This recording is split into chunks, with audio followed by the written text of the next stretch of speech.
ផលិតខ្លួនឯងបាទខ្លួនឯងកំពុងតែឆ្កឹះឆ្កៀលហើយទៅទៀតខូច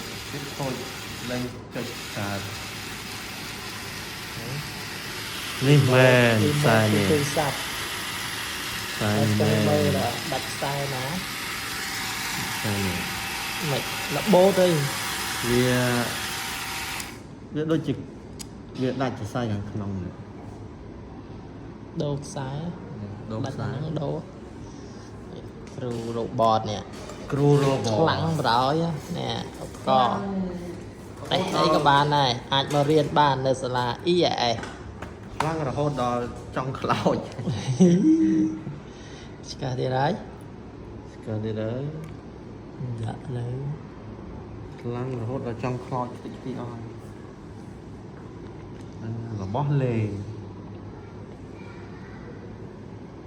ខ្សែវាចង្កាត់ពេញមកដាច់តែម្ដងខ្សែវាមិនមែនជាខ្សែដែលមានសរសៃខាងក្នុងធំទេ